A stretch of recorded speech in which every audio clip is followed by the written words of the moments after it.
Taking pictures and selling them is not only a great way to make money, but it's also very fun to do. In this video series, I'm going to be talking about stock photography online.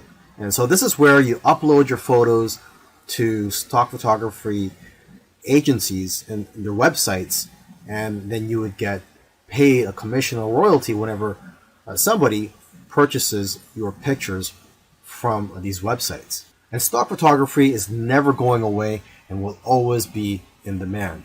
Although I must warn you, it is harder to make money selling photos nowadays than it is before, say a few years ago, because of the competition. However, there are people who are making six figures per year with stock photography. And this video series was created to help you rise above your competition. Lastly, I just want to say that stock photography is a great learning experience, and you're going to become a much greater photographer because of it. It's also satisfying when you see companies using your work and knowing that your work has value. And like I said earlier, it's fun. Now here are some quick photo tips for you. Only high quality photos are going to be accepted into stock photo sites. So if you want to have high quality photos, you need a high quality gear. So I highly recommend that you use a DSLR camera, and a plain 50mm lens is just fine. Now you're going to want to try to take pictures that are difficult for regular people to take with their smartphones. And if you are going to be using DSLR cameras, try modifying your shutter speed and try to play around with it. For example, you could try taking long exposure photos. Long exposure photos tend to sell more. When you're taking these pictures, make sure that there's a concept behind the photo. You have to try to capture photos with intention, and also try to make your photos socially relevant. Another important key is to make sure that your picture elicits some type of emotion or has some type of purpose, such as showing that it's the fall season. Now, photos that do well are in the niches related to food, health, beauty, fitness, money, and business. You also have to remember to leave some room for copy and text for the users to put on the photo. And you should know that photos are not going to be accepted if there are brands, names, or license plates in the background. And if you have models in your photos, they will have to sign a release form. Now that you've taken some pictures, where do you sell those pictures online? Well, the easiest way to find these sites is just to type in stock photos on Google, and you'll find plenty of stock photography websites where you can upload your photos. Now, let me just give you some of the top sites out there. Okay, there is Pond5, which pays 50% of the sale. Alami, which pays 40% royalty per photo, and there is one photographer that I know of who makes $100,000 per year from just this one website. Okay, and there is iYeem, which pays 50%. A lot of photographers are having success with this site. And there is Getty, which pays 20 to 30%, but they do sell photos for a much higher price, between $300 to $500. Okay, and 123RF, this stock photo site, the way they work is that the more photos you upload, the higher the royalty percentage that they'll pay you. And there's iStock, which pays 15 to 45% depending on the photo, but they'll pay you a higher rate if your photos are exclusive to their site.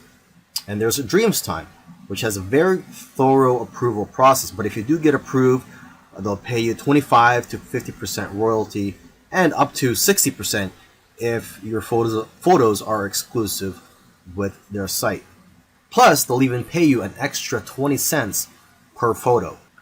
And then one of the biggest stock photography websites out there is Shutterstock. They'll give you the most exposure because of their reach, huge customer base, and ability to advertise your photos.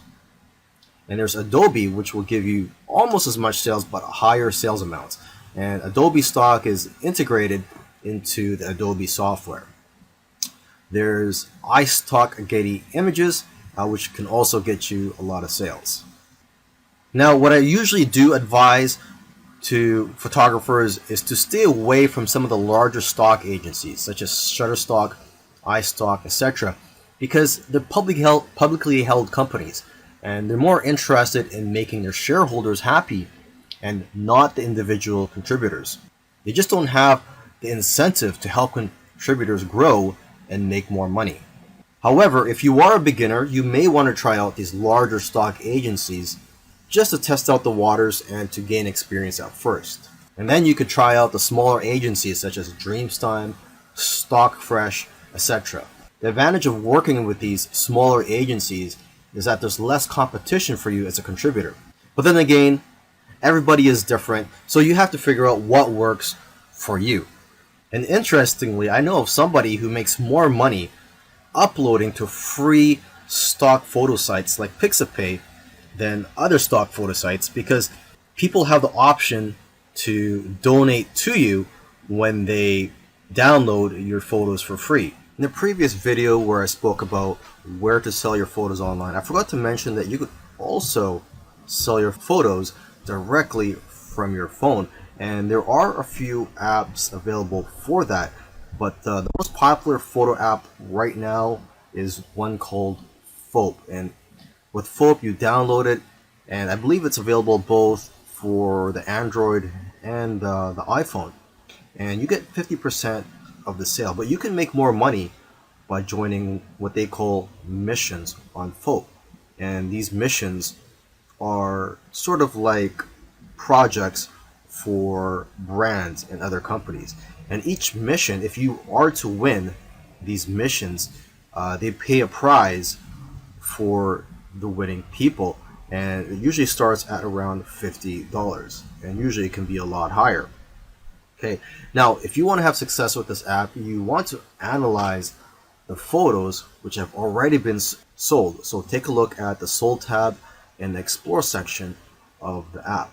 I also recommend that you analyze the profiles of people who have won missions or sold a lot of photos, as they usually have a lot of good photos which can give you ideas. And lastly, you could create profile on Foap and follow people. So you can follow other photographers and they could follow you, and you guys can share tips with each other and be more successful in the long run. Earlier, I mentioned that you should try to avoid large stock photography websites such as Shutterstock. However, if you're new and you want to gain some experience, or for whatever reason, if you feel that large stock photography websites are for you, here are some keys to success. Obviously, these big sites have thousands of photos, and photos that have less saturation will sell the best. For example, pictures of cats, unless there's something unique about the picture, won't do as well as pictures of animals in the wild. Another example is pictures of iconic buildings such as the White House. These types of pictures won't do as well because there's already a lot of pictures of the White House out there. Now, however, if there's something unique such as an event or a protest happening around there, and you capture that on photo, then that picture will do a lot better. It's also important to use the right keywords. For example, if you're posting photos of flowers, you'll be more successful if you know the exact scientific name and the species of those flowers, and also the English name, where they're from, and other details. And from what I've seen, the best-selling images are the ones with themes such as Christmas, Halloween, Easter, etc. And new images usually sell better than old images, simply because old images tend to get buried in the search results. In the last video, I gave some tips on how to be successful if you were to upload to those larger stock photography websites. Now in this video, I want to give some tips on how to be successful just in general. So these tips will work whether you decide to go for the smaller stock photography websites or the larger stock photography websites. To start off with, you cannot be a generic photographer and make money with stock photography. To be successful, you have to niche down. You cannot be too broad. So you have to be very specific and also good at what you do. For example, portraits of people are always popular. So if you can focus on that, you'll probably do well. You should also stay in tune with what's going on in the world.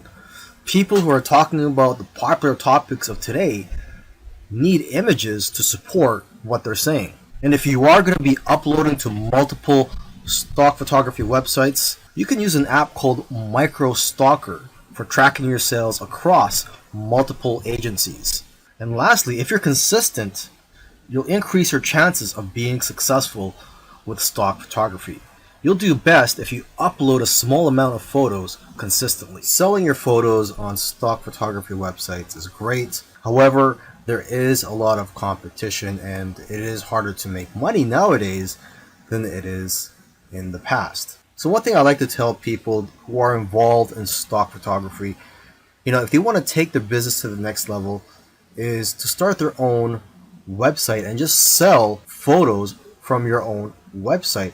And what I like about being in control, having your own website and selling your photos from your own website, is that you can collect the emails of your customers and people who visit your website. And basically, whenever you have new photos, you can notify your list of subscribers. You could also offer deals from time to time. You see, when you have an email list, you could just email them whenever you're in need of some cash flow.